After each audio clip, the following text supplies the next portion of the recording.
మేం చేసుకున్న పుణ్యాలు కూడా పంటగా పుచ్చుకుని వీళ్ళిద్దరూ దంపతులగుగాక అని అందరూ ఆశీర్వచనం చేస్తున్నారు.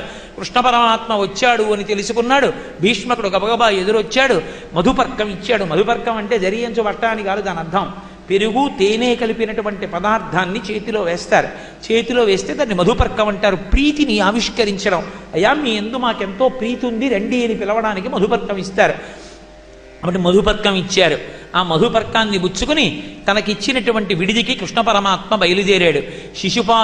శిశుపాలుడి వెనక జరాసంధుడు, ఇంకా దుర్మార్గులైనటువంటి ఇతరులు అందరూ పెద్ద భద్రగజాలని తీసుకుని పెళ్లి కొడుకై సంబారాలన్నీ తీసుకుని వచ్చాడు.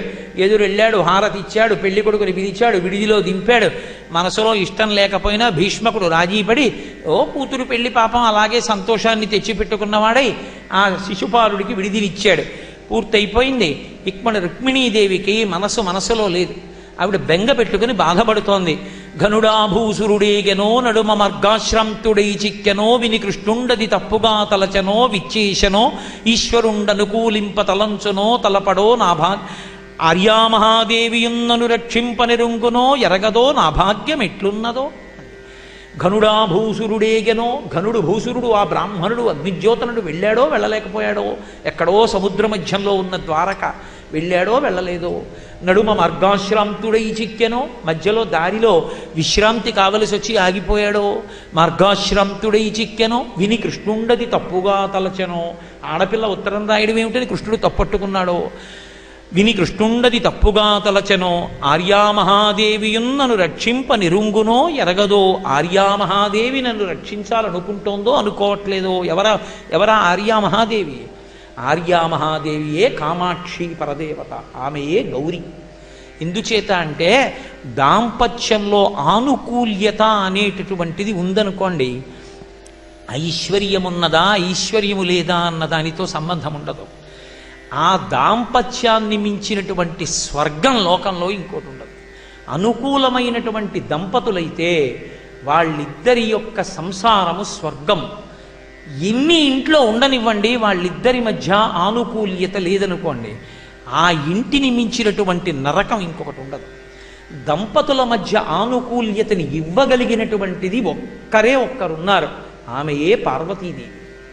ఆర్యామహాదేవి అంటే పార్వతీదేవి. అందుకే మూకశంకరులు ఆర్యాశతకము అని చేశారు. ఆ ఆర్యామహాదేవి అంటే పార్వతీదేవి నన్ను అనుగ్రహిస్తుందో అనుగ్రహించదో. ఈ దిక్కుమాలిన శిశుపాలుడికి భార్యనవుతానో కృష్ణ పరమాత్మకి భార్యనవుతానో, ఆవిడ నన్ను అనుగ్రహిస్తుందో అనుగ్రహించదో. అందుకే ఆడపిల్ల పీటల మీదకి వెళ్ళేటప్పుడు తప్పకుండా పరమ భక్తి శ్రద్ధలతో చెయ్యవలసిన పూజ గౌరీ పూజ. గౌరీ పూజ చేయడం వీడియోల కోసం ఎప్పుడూ చేయకూడదు. మెడ పక్కకి తిప్పి ఎన్నడూ చేయకూడదు. నేను ఇలా చెప్పానని మీరు మనసు కష్టపెట్టుకోకండి. 10 మంది అభ్యున్నతి కోసం ఈ మాట చెప్తున్నాను తప్ప విమర్శించడం నా ఉద్దేశ్యం ఎంత మాత్రం కాదు. ఆడపిల్లివారు బట్టలు విప్పి ఓ మూల పారేసినటువంటి గదిలో ఇరుకైన చోట అక్కడ శుభ్రంగా ఉన్నా లేకపోయినా తీసుకెళ్ళి అక్కడ గౌరీ పూజ చేయించడం కాదు. విశాలమైనటువంటి ప్రాంగణంలో చక్కగా దీపాల బారులు పెట్టాలి. దీపాలతో పద్మం వెయ్యమని గౌరీ పూజకి సంబంధించిన వ్యాఖ్యానంలో ఉంది. దీపాలు పెడితే అమ్మవారు ప్రీతి చెందుతుంది. ఇప్పటికీ కేరళలో దీపంలోకే అమ్మవారిని ఆవాహన చేస్తారు. దీపాలతో పద్మం పెట్టి అమ్మవారిని లలితా సహస్రనామ స్తోత్రంతో పూజ చేసి, నేను ఎన్నో చోట్ల చూస్తూ ఉంటాను, కొన్ని 100 బట్టలు పెడతారు. పుట్టినప్పటి నుంచి బట్టలు లేని వాళ్ళల్లా ఎక్కడెక్కడ ఏ బట్టలు పెట్టాలో అడుక్కుని మరీ తీసుకుంటారు. కానీ అంత గొప్ప పూజ గౌరీ పూజ చేసేటప్పుడు, గణపతి పూజ చేసేటప్పుడు కనీసం గరిక తేరు, సింధూరంతో ఆయన్ని పూజ చెయ్యాలి. ప్రాతస్మరామి గణనాథ మనాథ బంధుం సింధూరపౌర పరిశోభిత గండ యుగ్మం ఉద్దండ విఘ్న పరికండ నచండ దండ మాకండలాది సురనాయక బృంద వంద్యం. గండస్థలానికి సింధూరం రాసుకునే వాళ్ళు ఇద్దరే, ఒకరు గణపతి, 2 హనుమ. పూజకి మొదలు గణపతి, పూజకి చివర పవమానాసుతుడు పట్టు పాదారా విందములకు నీనామారూపములకు జయమంగళం నిత్య శుభమంగళం. వాళ్ళిద్దరికీ సింధూర పూజ. కన్యాదాత కాస్త సింధూరం తెచ్చుకోవాలి. అది ఆడపెళ్లి వారిదని ముడుచుకు కూర్చోక్కర్లేదు. పెళ్లి కొడుకు తండ్రి చక్కగా మేళతాళాలతో బుట్టతో పళ్ళు ఆవు పాలతో చేసినటువంటి పాయసాన్నం, అమ్మవారికి వేయడానికి ఒక యజ్ఞోపవీతం, ఒక్క నల్లపూసల హారం, మట్టెలు, పూజ చెయ్యమ్మా అని కోడలకి ఇన్ని పువ్వులు అన్నీ తీసుకెళ్ళి మామగారు బహూకరణ చెయ్యొచ్చు. సహస్రనామాలతో నిండుగా గౌరీదేవిని పూజ చేస్తే అమ్మవారు మహాప్రసన్నురాలై దంపతుల మధ్య అన్యోన్యతని ఏర్పాటు చేస్తుంది. ఆ అన్యోన్యత కోసమే వివాహంలో ఎన్నో విశేషాలు చేస్తారు. వివాహం చేసేటప్పుడు మెడ మీద కాడి పెట్టి మంగళసూత్రం పెట్టి నీళ్లు పోస్తారు. ఎందుకు అలా నీళ్లు పోయడం అంటే, ఒకప్పుడు అత్రి మహర్షి యొక్క కుమార్తె, ఆమెకి అపాల అని పేరు, ఎంతకీ పెళ్ళవలేదు, ఒళ్ళంతా బొల్లొచ్చింది, ఎవరు పెళ్లి చేసుకోలేదు. ఆమె హరదత్తాచార్యుల వారు వ్యాఖ్యానం చేశారు, ప్రవాహంలో కొట్టుకుపోతూ సోమలత దొరికితే నవిలి ఇంద్రుడికి ఆ సోమలతతో ఆ సోమరసంతో ఆమె మానసికంగా యజ్ఞం చేసింది. ప్రీతి చెందినటువంటి ఇంద్రుడు ఆమెకి బొల్లి వచ్చినటువంటి రోగాన్ని పోగొట్టి యోగ్యుడైన వరుడు వచ్చి వివాహం చేసుకునేట్టు చేశాడు. దంపతుల మధ్య అనురాగము నిలబడాలంటే ఒకరి పట్ల ఒకరికి ఆకర్షణ ఉండాలి. చర్మ సంబంధమైన వ్యాధులు వస్తే అనురక్తి పోతుంది. అందుకే ఇద్దరి మధ్య అనురాగం నిలబడడానికి అన్ని క్రతువులు చేయిస్తారు, అంత రక్షణ కల్పిస్తారు. అటువంటి క్రతువులని తేలికగా తీసుకోకూడదు. గౌరీ పూజ అని గౌరీ పూజే చేయడానికి ఒక కారణం ఉంది. శివమహాపురాణంలో చెప్తారు, ఒకానొకప్పుడు పార్వతీదేవి నల్లగా ఉంటుంది, కాళీ అని పెట్టాడు హిమవంతుడి పేరు. పక్కన కూర్చుంటే పరమశివుడు తెల్లగా ఉంటాడు. ఆయనకి ఎప్పుడు రంగు మీద వ్యామోహం లేదు. ఎందుకు వచ్చిందో హాస్యమాడాలన్న బుద్ధి చాలా గంభీరమూర్తి మా స్వామి. అలాంటి వాడు ఎందుకో కాళీ అన్నాడు. ఇలా తనని చూసుకుని ఆవిడ వంక చూసి కాళీ అని నవ్వాడు. ఆవిడ కోపం వచ్చింది. అంటే మీరు తెల్లగా ఉంటారు, నేను నల్లగా ఉంటాను, ఈ ఒక్క దాంట్లో మీకు నేను తగిన దాన్ని కాననుకుంటున్నారేమోనని యోగాగ్నిలో శరీరం విడిచిపెట్టి తెలుపు, పసుపు, ఎరుపు రంగులతో కూడిన గౌరవర్ణంతో వచ్చి పక్కన కూర్చుని, ఇప్పుడు ఎలా ఉన్నాను, పాలిపోయినవి తెలుపా నా రంగా, మీకు తగిన దాననా కానా అంది. సరే, దానికి వెనక ముందు ఇంకా చాలా పెద్ద కథ నడిచింది, అందుకు జరిగింది అనుకోండి అది. అమ్మా, మీ ఆయన నిన్నొక్కసారి నవ్వి ఇలా చూసుకుని ఖాళీ అంటేనే బాధపడ్డావే, అందరినీ వదిలేస్తున్నాను, ఊరు వదిలేస్తున్నాను, బంధువుల్ని, స్నేహితుల్ని, తోబుట్టువుల్ని, తల్లిదండ్రుల్ని విడిచిపెట్టి ఆయన చిటికిన వేలు పట్టుకుని సముద్రాలు దాటి ఎక్కడో ఖండాంతరాలు వెళ్ళిపోతున్నాను. తీరా వెళ్ళిపోయిన తర్వాత అయిందానికి కాందానికి పిచ్చగొడవ నీకేం తెలియదు అంటుంటే నా మనసు ఎలా ఉంటుందమ్మా? అమ్మా, నాకు ఆయనతో ఆనుకూల్యత కల్పించమని గౌరీ పూజ చేస్తారు.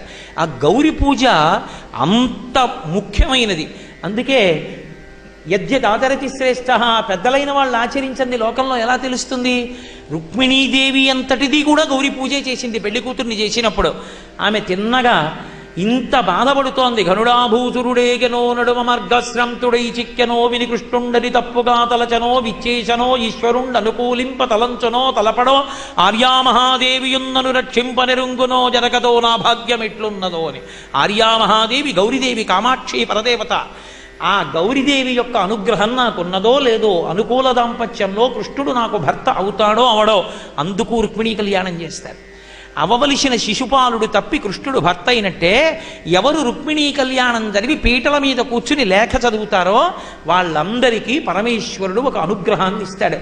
ఏమిటా అనుగ్రహం అంటే, బాధ పెట్టే భర్త, అనుకూల దాంపత్యం లేకుండా ఉండే భర్త రావాలని బ్రహ్మగారు నుదుటి మీద వ్రాసిన రుక్మిణీ కళ్యాణం కానీ కాత్యాయని వ్రతం కానీ చేస్తే వ్రాత తొలగి మంచి భర్త వస్తాడు. అందుకే రుక్మిణీ కళ్యాణాన్ని ఆడపిల్లతో చేయించడం కన్నా పుణ్యకార్యం ఇంకోటి లేదు. అందుకు చేయిస్తోంది భరద్వాజ రుద్రాభిషేక సంఘం. కాబట్టి ఆ తల్లి ఇంత బాధపడి వస్తాడో రాడో అనుకుంటూ ఉండగా గబగబా అగ్నిజ్యోతనుడు వచ్చాడు. వచ్చి, అమ్మా, మెత్య భవద్గుణోన్నతిని అమేఘధనావళులిచ్చ నాకు తావచ్చ సుదర్శనాయుధుడు వాడే సురాసురు లేకమై వచ్చిననైన రక్షత వివాహమునం గొలిపోవు నిన్నో నీ సచ్చరితంబు భాగ్యములు సర్వము నేడు ఫలించ కన్యకా అన్నాడు. అమ్మా, వచ్చేస్తున్నాడమ్మా మహానుభావుడు, అమేఘధనావళులిచ్చ నాకు, ఎంత ధనం ఇచ్చాడోనమ్మా అన్నాడు. భాగవతంలో ఎంత ధనం ఇచ్చాడో లేదు. ఆయన రూపాయి పావలా ఇచ్చినా అంత సంతోషపడ్డాడు, అది దాని హృదయం. అందుకనైన బ్రాహ్మణుడు. కాబట్టి అమేఘధనావళులిచ్చ నాకు తావచ్చ సుదర్శనాయుధుడు వాడే సురాసురు లేకమై వచ్చిననైన రాక్షస వివాహమునంగొనిపోవు నిన్ను. సురాసురులు కలిసి వచ్చినా సరే రాక్షస వివాహంలో నిన్ను తీసుకెళ్లి వివాహం చేసుకుంటాడమ్మా, బెంగపెట్టుకోకు అని. సరే, చల్లి చాలా సంతోషించింది. వచ్చిన బ్రాహ్మణుడికి ఏమి ఇవ్వగలదు ఆవిడ? ఏదో మెళ్ళలో ఉన్న హారం పుట్టుక్కుని తెంపి ఆయనకి ఇవ్వడమో, గబగబా వెళ్ళి డబ్బులు పోపుల డబ్బాలోంచి తీసి తాంబూలంలో పెట్టి ఇవ్వడమో కాదు. జలజాతేక్షను తోడి తెచ్చితివి నా సందేశమున్ చెప్పి నను నిలువం పెట్టితివి నీ కృపన్ బ్రతికితిన్ నీకన్న పుణ్యాత్మకుల్ కలరే దీనికి నీకున్ ప్రత్యుపకృతిం చేయంగ నేనేరా అంజలి ఘటించద భూసురన్వయమణి సద్బంధు చింతామణి. జలజాతేక్షను తోడి తెచ్చితివి, సాక్షాత్ పరమేశ్వరుణ్ణి భర్తగా తెచ్చావు. ఓ గురువా, నీకు నేనేమి ఇవ్వగలను? నీకు నేను ఇవ్వగలిగింది లేదు లోకంలో. ఆకాశమంత ఎదిగిపోయిన నీకు నేనేమి ఇవ్వగలను? నీకో పంచలనాపు నేయగలిగినటువంటి సాలెవాడు లేడు భూమండలంలో. అందుకే నేను నీకు ఇవ్వగలిగింది ఒక్కటే, అంజలి ఘటించద భూసురాన్వయమణి.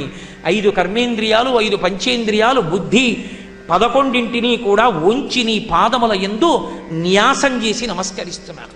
ఒక గురువుకి చెయ్యగలిగినది అదొక్కటే, అంతకన్నా కోరుకున్నవాడు గురువు కాలేడు. కాబట్టి అంజలి ఘటించద భూసురాన్వయమణి సద్బంధు చింతామణి, సద్బంధులకు చింతామణి వంటివాడా అని నమస్కరిస్తే తల్లి పొంగిపోయాడు. పార్వతీ పరమేశ్వరుల యొక్క దేవాలయానికి బయలుదేరింది. పెళ్లి కూతుర్ని చేశారు. ఇవాళ పెళ్లి కూతుర్ని చేయడం అంటే వీడియో ఏదో అదంతా ఏదో పెట్టుకుంటారే అవన్నీ పెట్టుకోవడం, వచ్చిన వాళ్ళకి పెట్టడం, వీలైతే గెంతడం కాదు. పెళ్లి కూతుర్ని చెయ్యడం అనేటటువంటి క్రతువు ఎంత గొప్పదో రుక్మిణీ కళ్యాణంలో వర్ణించారు. సువాసిని సంభారములని భాస్కరరాయల వారు లలితా సహస్రనామ స్తోత్రంలో నిర్ణయం చేశారు. 8 వస్తువుల్ని, ఆవు పాలతో కూడుకున్నటువంటి పెరుగు, అలాగే జీలకర్ర, ధనియాలు, అనుములు, ఎర్రపూలు, ఇటువంటివి 8 వస్తువులు ఉన్నాయి. తాటాకు, ఇటువంటి 8 వస్తువులను సంభారములుగా ఒక పేటిక యందు ఉంచి వచ్చినటువంటి సువాసినులందరికీ పిల్ల చేత ఇప్పించాలి. చెరుకు కర్ర ముక్క, ఇవి 8. అలాగే నేతితో వేయించినటువంటి అప్పాలు ఇవ్వగలిగితే, మంగళసూత్రాలు, ఉప్పు, ఇటువంటివి సువాసినులందరినీ పిలిచి దానం చేయిస్తారు. అమ్మవారి స్వరూపంగా ఒక సువాసిని కూర్చోబెట్టి సువాసిని పూజ చెయ్యాలి. ఒక బాలని కూర్చోబెట్టి బాల పూజ చేయించాలి. చేయిస్తే దాని చేత అమ్మవారు ఎంతో ప్రీతి చెందుతుంది.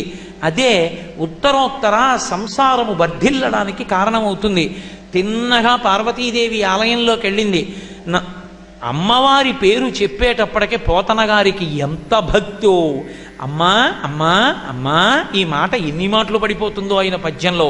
నమ్మితి నామనంబన సనాతనులైనము మా మహేషులన్ మిమ్మ పురాణ దంపతుల మేలు భజింపు కదమ్మ మేటి పెద్దమ్మ దయాంబు రాశివి కదమ్మ హరిన్ పతిచేయుమమ్మ నిన్ను నమ్మిన వారికెన్నటికి నాశము లేదు కదమ్మ ఈశ్వరి అని.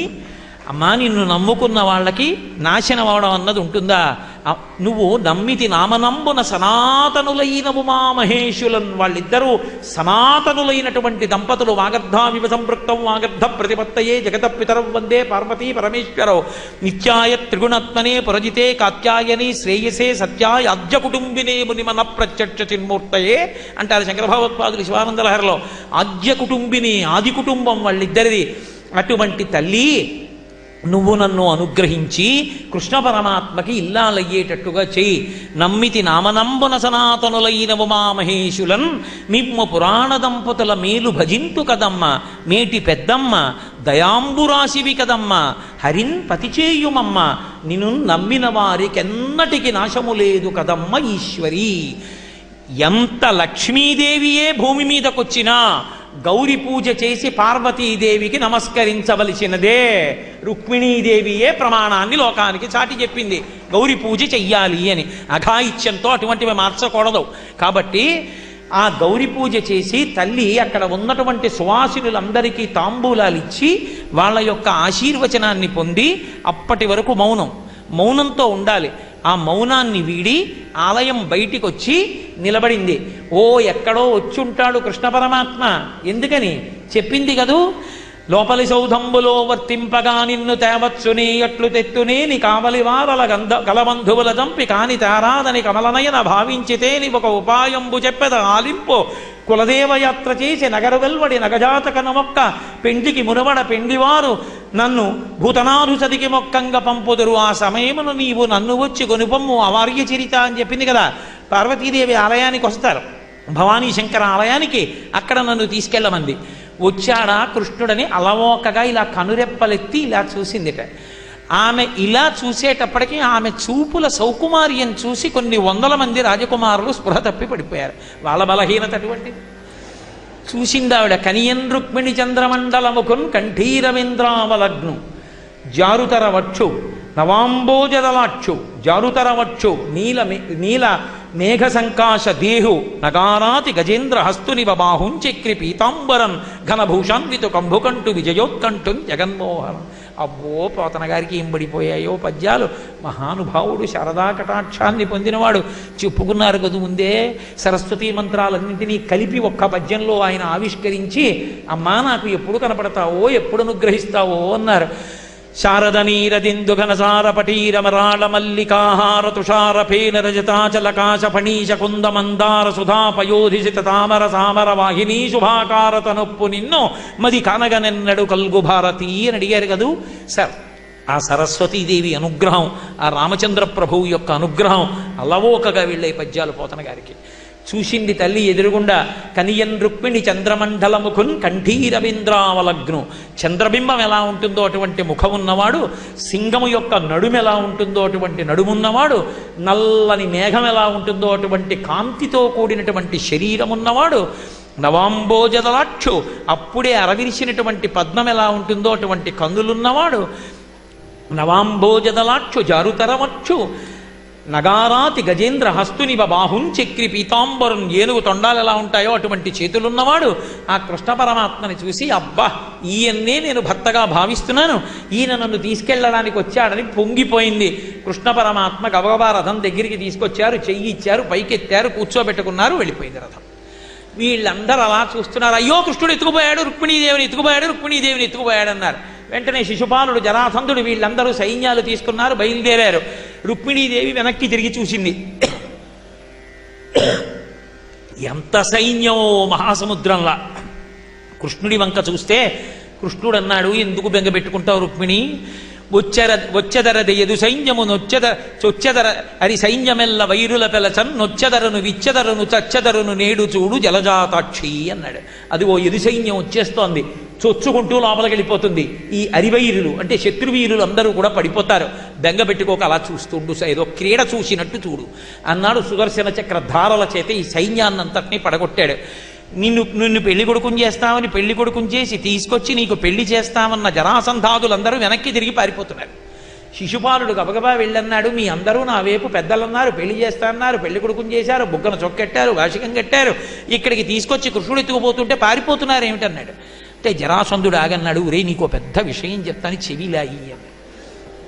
బ్రతకవచ్చునొడల ప్రాణంబులుండిన బ్రతుకు కలిగనేని భార్య కలదు, బ్రతికి తీయు భార్య పట్టు దైవమెరగు, పగచవలదు చైద్యవలదు వలదు.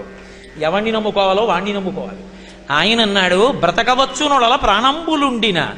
ఉరే అసలు ఒంట్లో ప్రాణాలుంటే బ్రతకచ్చు, బతికేవనుకో రుక్మిణి కాకపోతే ఇంకొత్తి పెళ్ళం వస్తుంది. అసలు ప్రాణాలే పోతే నువ్వు ఒక్కసారికే ఏడుస్తున్నావు, 17 మాటలు ఓడిపోయాను తెలుసా.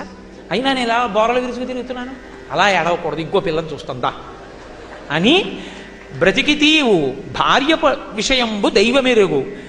కాబట్టి భార్య విషయం గురించి బెంగెట్టుకోకు, దైవం ఇంకో పెళ్ళాన్ని ఇస్తాడులే అని నచ్చ చెప్పి తీసుకుపోయాడు.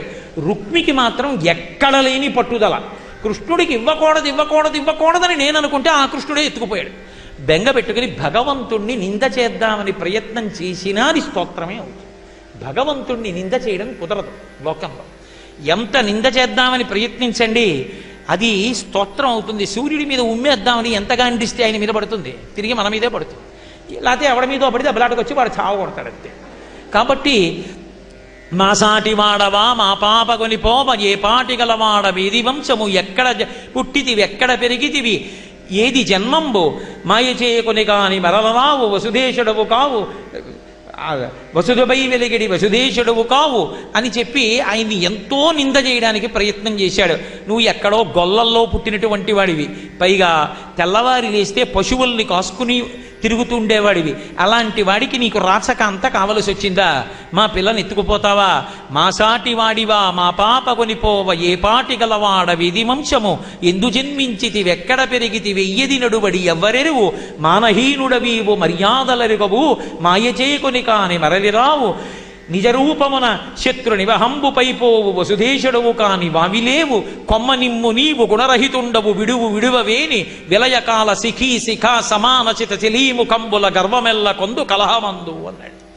మా సాటి వాడవా మా పాప కొనిపోవా, ఏం మా సాటివాడివా, మా పాప కావలసి వచ్చిందా నీకు, ఎందుకు ఎత్తుకెడుతున్నావు, నువ్వు గొల్లవాడివి, అసలు నీకున్నటువంటి గుణాలు ఏమిటి, ఎప్పుడు మాయతో తిరుగుతూ ఉంటావు, అసలు నీకు గుణాలే లేవన్నాడు. నిజం కదూ.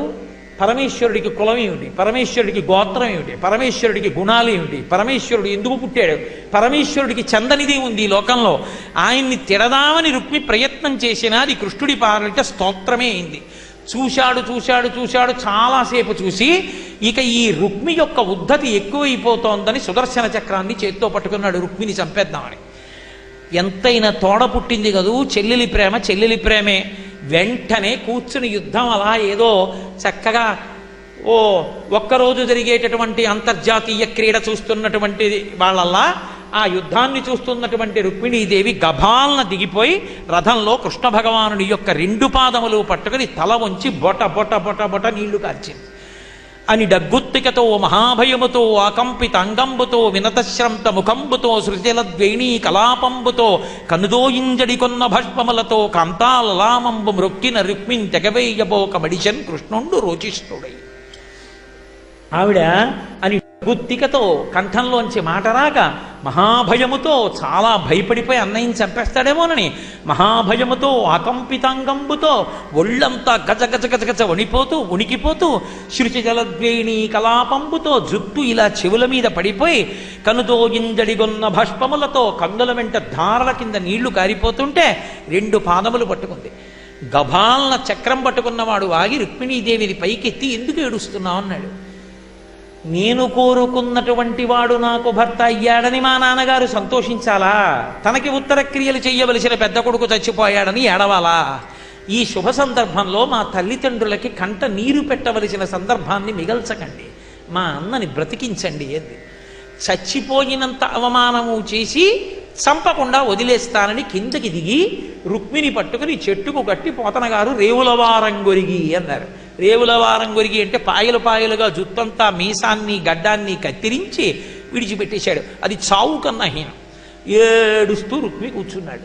అలా నించునుంటే పాపం రుక్మిణీదేవి ఏడిచింది. అలా చేయడం కూడా ఆవిడికి బాధాకరమే. అది తోడ పుట్టిన దాని హృదయం అంటే అలా ఉంటుంది. ఆవిడ బాధపడుతుంటే అప్పుడు బలరాముడు వచ్చి ఓదార్చాడు. కృష్ణ, ఎంత నువ్వు దివ్య పురుషుడవైనా ఇలా అవమానించడం బాగుందా, కొత్తగా పెళ్ళయ్యి ఆడపిల్ల కాపరానికి వస్తుంటే అమ్మ మనసు నొచ్చుకునేటట్టు ప్రవర్తించావు కదయ్యా అని ఆడపిల్ల మనసు ఊరడిల్లేటట్టుగా ప్రవర్తించాడు. అది పెద్దరికం అంటే. అంతేగాని ఎవరి తప్పు ఎవరిది ఒప్పు, ఏమమ్మా ఆ మాత్రం మీ ఆయన కోసేయకూడదా, ఇంటికి వస్తూనే నువ్వు మీ పుట్టింటి మీద అంతంత వ్యామోహాలు అయితే ఎలాగమ్మా అనకూడదు. ఆడపిల్ల ఊరడిల్లేటట్టు మాట్లాడిన వాడెవరో వాడు పెద్ద మనిషి. కాబట్టి చక్కగా బలరాముడు ఓదార్చాడు. అందరూ కలిసి ద్వారకా నగరానికి చేరుకున్నారు. ధ్రువకీర్తిన్హరి పెండ్లయాడ నిజ చేతోహారిణిన్ మానవైభవ గాంభీర్య విహారిణిన్ సకల సంపత్కారిణిన్ సాధుబాంధవ సత్కారిణి మహా దారిద్ర్య సంహారిణిన్ చ విభూషంబరధారిణిన్ గుణవతి చూడామణిన్ రుక్మిణిన్. ఆ కృష్ణ పరమాత్మ ద్వారకా నగరానికి చేరుకున్న తర్వాత సశాస్త్రీయమైనటువంటి విధానంలో రుక్మిణీదేవిని వివాహం చేసుకున్నారు. ఎటువంటి రుక్మిణి? ధ్రువకెత్తిన్హరి పెండ్లియాడి నిజ చేతోహారిణిన్ మానవైభవ గంభీర్య విహారిణిన్ సకల సంపత్కారిణిన్ సాధుబంధవ సత్కారిణి మహాదారిద్ర్య సంహారిణిన్ సువిభూషాంబరధారిణిన్ గుణవతి చూడామణిన్ రుక్మిణి. ఆ తల్లి మహాదరిద్రాన్ని తొలగతోయగలిగినటువంటి ఆదిలక్ష్మి. ఆమె విశేషమైనటువంటి ప్రీతి భక్తుల పట్ల కలిగి ఉండేటటువంటి తల్లి జగన్మాత. పట్టుపుట్టం కట్టుకున్నటువంటి అమ్మవారిని కృష్ణ పరమాత్మకిచ్చి పెళ్లి చేశారు. వాళ్ళిద్దరూ చక్కగా ఆసనాల మీద కూర్చున్నారట. అనగా ఆదిలక్ష్మి అయిన రుక్మిణితోడ క్రీడ చల్పుచున్న కృష్ణ చూచి పట్టణంబులోని ప్రజలుల్లసిల్లిరి ప్రీతిలగుచు ముక్త భీతులగుచు. ఆ రుక్మిణీ కృష్ణుల యొక్క కళ్యాణం జరిగి వాళ్ళిద్దరూ ఆసనాల మీద కూర్చుంటే ఆ దంపతులిద్దరిని ఆ మిథునాన్ని చూసి లోకమంతా కూడా భయం పోయి ఇటువంటి రుక్మిణీకృష్ణులు మనకుండగా మనం ఎందుకురా బెంగపెట్టుకోవాలి, వాళ్ళు ఉన్నారు మనది కాపాడతారని భయం పోయి పరమ సంతోషంతో ఉన్నారు. ఇప్పుడు చెప్పారు ఎవరో రుక్మిణీదేవి. అనగా ఆదిలక్ష్మి అయిన రుక్మిణితోడ క్రీడ సల్పుచున్న కృష్ణ చూచి పట్టణంబులోని ప్రజలు ఉల్లసిల్లిరి. రుక్మిణీ కళ్యాణాన్ని పోతన గారు ఇలా చెప్తే లీలాశకుడు చాలా ఒక రకమైనటువంటి విశేషంతో కూడుకుని చెప్పాడు. రుక్మిణీకృష్ణులు ఇద్దరికీ కళ్యాణం జరుగుతుంటే ఎదురుకుండా రుక్మిణీదేవి కూర్చుంది, కృష్ణుడు ఇటు కూర్చున్నాడు. ముందు పీటల మీద పక్క పక్కన కూర్చోరుగా ఎదురెదురుకుండా కూర్చున్నారు. ఎంత ఎంత పాపం పెళ్లి చేయిస్తున్నా బ్రహ్మస్థానంలో ఉన్న ఆయన ఏదో దానికి పక్కకి వెళ్ళడండి. కృష్ణుడు అదే పనిగా రుక్మిణి వంక చూస్తున్నాడు, తన వంక చూస్తుందేమో అని తాపత్రయం. ఆవిడ చూడకుండా ఇలాగే కూర్చుంది. కాసేపటికి బ్రహ్మగారు పక్కకి వెళ్ళాడు. కృష్ణుడు చూసి అన్నట్ట, రుక్మిణి రుక్మిణి అన్నాడు. అంటే తలెత్తి అంది. ఎంతసేపు నేను చూడడమే, ఏం నన్ను చూడకూడదా ఒకసారి అన్నాడు. మీరు నన్ను చూస్తున్నారు, నేను అలా మిమ్మల్ని చూస్తే బాగుండదని నేను చేస్తున్నది ఏమిటో తెలుసా? తల ఉంచుకొని పథకంలో మీ ప్రతిబింబాన్నే చూస్తున్నాను. అంత గడుసుగా జరిగింది రుక్మిణీ కృష్ణుల యొక్క వివాహం అని లీలాశుకుడు. కాబట్టి ఆ రుక్మిణీ కళ్యాణ ఘట్టానికి, రుక్మిణీ కళ్యాణంలో లేఖకి విశేషమైనటువంటి శక్తి చెప్తారు పెద్దలు. చెప్పడం ఏమి, నా జీవితంలో నేను స్వయంగా అనుభవాన్ని చూశాను. రుక్మిణీ కళ్యాణం చేసినటువంటి ఫలితం చేత ఎందరో కన్యలకి అనుకూలమైనటువంటి వరులు లభించి ఎంతో సంతోషంగా ఎంతమంది దంపతులు ఉన్నారో. ఇప్పటికీ నేను కొన్ని ఊళ్ళకి వెళితే కోటేశ్వరరావు వచ్చారని తెలుసుకుని పాపం వచ్చి నమస్కారం చేసి, అయ్యా మీరు చేయించిన రుక్మిణీ కళ్యాణంలో పాల్గొన్నాం, ఇదిగో మాకు పిల్లలు పుట్టారని వాళ్ళు చూపిస్తుంటే నేను ఎంత మురిసిపోతుంటానో. మీరు ఒక్కటి చెప్పండి, ఒక ఆడపిల్ల యోగ్యుడైన భర్తతో కలిసి పరమ సంతోషంతో కాపరం చేసుకుంటోంది అనుకోండి, మనని గుర్తు తెచ్చుకుందా తెచ్చుకోలేదా అన్న దానితో సంబంధం ఏముంది? ఆడపిల్ల సంతోషంగా కాపరం చేసుకుంటూ, నేను ఒకప్పుడు రుక్మిణీ కళ్యాణం చేశాను, నాకు ఇటువంటి భర్త బిడ్డలు అని మురిసిపోయి తన కూతురితో కూడా రేపు చేయిస్తుంది. అంతకన్నా అది చదువుకున్నవాడిగా మనం ఇంకేం చెయ్యాలి? అందుకే భరద్వాజ రుద్రాభిషేక సంఘ సభ్యులు ముందుకొచ్చి 500 మంది కన్యకామణులతో రేపటి రోజున ఈ ప్రాంగణంలో రుక్మిణీ కళ్యాణాన్ని చేయిస్తున్నారు. దానికి ప్రత్యేకంగా కాకినాడ నుంచి ఋత్విక్ వస్తున్నారు. ఆయన మంచి నిష్ణాతుడు చేయించడంలో, ఆయన వస్తున్నారు. వాళ్ళందరితోటి కూడా వరుణి ఇప్పించి రుక్మిణీ కళ్యాణం చేయించి ఫలమంతా కూడా ఆడపిల్లలకి చెంది వాళ్ళకి అనుకూలమైన వరుడు తొందరగా వచ్చి చక్కగా వాళ్ళు వివాహమై సంతోషంగా ఉండాలని నేను మనస్ఫూర్తిగా రేపు సంధ్యావందనం చేసుకున్నప్పుడు భగవంతుడికి నమస్కరించి ఈ ప్రాంగణానికి వస్తాను. నేను పొద్దున్న భరద్వాజ రుద్రాభిషేక సంఘ సభ్యులందరినీ ప్రార్థించింది కూడా అదే. రేపు మీరు సంధ్యావందనం చేసినప్పుడు కూడా ఆ ఆడపిల్లల జీవితాలు సంతోషంగా ఉండాలని ప్రార్థన చెయ్యండి అని చెప్పాను. అయితే ఇక్కడ ఒక్క విషయాన్ని మీరు దృష్టిలో పెట్టుకోవలసి ఉంటుంది. పరిమితి అన్న మాట ఒకటి ఉంటుంది. పదార్థం ఎంత నచ్చినా కడుపోటు ఉంది కదూ, దాటి ఎలా తింటాం? చేసుకోవాలన్న ఆర్తి ఉండడం గొప్పదే, కానీ ప్రాంగణం అనేటటువంటిది ఒకటి ఉంది, దానికి ఒక పరిమితి ఉంది సంబారాలకి. అందుకే అప్పటికి 500 మంది కన్యకామణుల్ని కూర్చోపెడుతున్నారు. ఎవరైనా కొంతమందికి దానికి సంబంధించిన పాస్ దొరకకపోతే, ఇందులో నయా పైసా ఎవరి దగ్గర పుచ్చుకునే సమస్య లేదు. అది కేవలం చదువుకున్నవాడు 10 మందికి సేవ చెయ్యవలసిన కర్తవ్యంగా భరద్వాజ రుద్రాభిషేక సంఘ సభ్యులు చేస్తున్నారు. కీర్తి వాళ్ళది. నన్ను ఎప్పటి నుంచో ప్రార్థన చేసి చేసి చేసి చేసి పాపం తీసుకొచ్చారు. మా ఊళ్ళో చేయించాలి గురువుగారు, మీరు రావాలని. కాబట్టి ఒకవేళ ఆ పాస్ మీకు దొరకకపోతే మీ ఆడపిల్ల గురించి బెంగ పెట్టుకోకండి. అలా దొరకని ఆడపిల్లలు వస్తే వాళ్ళకి సాధ్యమైనంత వరకు వేరే లాంజ్ ఇస్తాం, వాళ్ళకి లేఖ ఇస్తాం, వాళ్ళ లేఖ చదవచ్చు. కళ్యాణాక్షతలు అందరి మీద వేస్తారు. రేపు రోజున ఒకటి గుర్తుపెట్టుకోండి, ఆ పూజ పిల్లల కోసం. సాధ్యమైనంత వరకు పిల్లల సౌకర్యాన్ని చూడండి తప్ప వాళ్ళ పక్కన మేము కూర్చోవాలని మీరు తాపత్రయపడడం తగ్గించుకోవడం మంచిది. మీరు బెంగ పెట్టుకోకండి. వాళ్ళకి మంచినీటి సదుపాయం దగ్గర నుంచి, పిల్లలు కాబట్టి తెలియక మధ్యలో ఏదైనా శరీర శోధన చేసుకోవలసి వస్తే, అంటే ఏ మూత్ర విసర్జనో చేయవలసి వస్తే ఆడకార్యకర్తలు దగ్గరుండి తీసుకెళ్ళి వాళ్ళ అవసరం తీర్చి కాళ్ళు కడిగించి మళ్ళీ తీసుకొచ్చి కూర్చోబెడతారు. మహిళా కార్యకర్తలే తీసుకెడతారు. ఆ జాగ్రత్త తీసుకోమని నేను చెప్పాను, అలా తీసుకుంటున్నారు. మీ ఆడపిల్ల ఒకటి, నా ఆడపిల్ల ఒకటి కాదు. మీరు ఒక్కటి గుర్తుపెట్టుకోండి, మీ ఆడపిల్లలందరికీ ఈ కళ్యాణం చేయించేటప్పుడు నేను ఒక మేనమామగా నిలబడి చేయిస్తాను తప్ప కేవలంగా ఏదో ఆభిజాత్యంతో చేయించాను. నా మేనకోడలు మంచి వివాహమై మంచి వరుడు వస్తే ఎంత సంతోషిస్తానో, దానికోసం ఎంత ప్రేమతో చేయిస్తానో అంత ప్రేమతో అంత భక్తితో నిలబడడానికి ప్రయత్నిస్తాను. దయచేసి మీ అందరూ కూడా సహకరించండి. మీకుండే అనుమానాలు నాకు తెలుసు. మా పిల్లలు తలస్నానం చెయ్యాలా, ఆరోగ్యం ఉంటే చేయించగలిగితే చేయించండి. ఒకవేళ చన్నీళ్లు పడకపోతే వేడి నీళ్లతో చేయించండి. తలస్నానం చేయలేరంటే పసుపు నీళ్లు 3 మాటలు తల మీద చల్లుకోమనండి. అది ఏది ఒక బట్టలు ఉంటాయి కింద ప్యాంట్ లాగా, అలాంటివి వేసుకోవద్దు. దయచేసి లంగా ఓణి రవిక కానీ లేకపోతే చీర కానీ కట్టుకుని వైదికమైన దుస్తుల్లో రమ్మనండి. చక్కగా బొట్టు పెట్టి తీసుకురండి. సిగలో పువ్వులు పెట్టి తీసుకురండి. తీసుకొచ్చి కూర్చోపెట్టండి. ఏమీ తినకుండా 10ంటికి మా అమ్మాయి వస్తే ఎలా అండి అన్నది ఇంకొక ప్రశ్న. మీరు బెంగ పెట్టుకోకండి. అగ్నిహోత్రం మీద తిన్నగా పచనం కాదు కాబట్టి దోషం లేదు. ఆవిరి మీద ఉడుకుతుంది కాబట్టి తినగలిగినన్ని ఇడ్లీలు పెట్టి కాసిని పాలిచ్చి తీసుకురండి. వాళ్ళు చిన్నపిల్లలు, బలవంతంగా మార్చేస్తే ఇక్కడికి వచ్చి వాళ్ళ బుద్ధి నిలబడదు. నేను హామీ, మీరేం బెంగ పెట్టుకోకండి. చక్కగా పిల్లలకి ఇడ్లీ పెట్టి పాలిచ్చి తీసుకురండి. ఇడ్లీ పెట్టమన్నాను కదా అని సమోసాలు అవి పెట్టేయద్దు. ఇడ్లీ మాత్రం పెట్టండి. ఎందుకంటే అది ఆవిరి మీద ఉడుకుతుంది కాబట్టి దోషం లేదు. వాళ్ళు చిన్నపిల్లలు, వాళ్ళ మీద అన్ని నియమాలు రుద్దేయక్కర్లేదు. పైన భగవానుడున్నాడు, వాడి కారుణ్యం ఉంది, అది ఆ పిల్లలందరినీ అనుగ్రహిస్తుంది. బహుశः మీకు అనుమానానికి అవసరం లేకుండా నేను అన్ని విషయాలు చెప్పాను అని అనుకుంటున్నాను. రేపు ఉదయం ఎన్ని గంటలకి రావాలి వాళ్ళు? 9కి. రేపు ఉదయం 9 గంటలకి మీ బిడ్డల్ని తీసుకుని రండి. ఎవరు ముందొస్తే వాళ్ళని వరుస క్రమంలో కూర్చోపెట్టేస్తారు. ఖచ్చితంగా ప్రారంభమైపోతుంది. ఒకసారి సంకల్పం అయిపోతే మాత్రం ఇక టోకెన్ ఉన్నా కూడా కూర్చోపెట్టరు. ఎందుకంటే వరుణ్ అయిపోతుంది, అయిపోయాక ఇక కూర్చోపెట్టకూడదు. అందుకని దానికి ముందు రావాలి తప్ప ఆలస్యం అయితే కూర్చోపెట్టరు.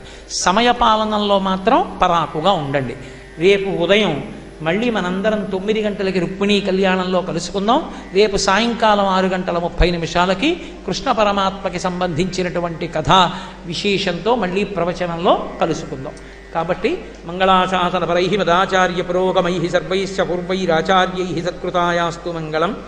మంగళం కోసలేంద్రాయ మహనీయ గుణాత్మనే చక్రవర్తి తనూజాయ సర్వభౌమాయ మంగళం. ఉమాకాంతాయ కాంతాయ కామితార్థప్రదాయినే శ్రీగిరీశాయ దేవాయ మలినాథాయ మంగళం. సర్వం శ్రీ ఉమామహేశ్వర పరబ్రహ్మార్పణమస్తు. స్వస్తి.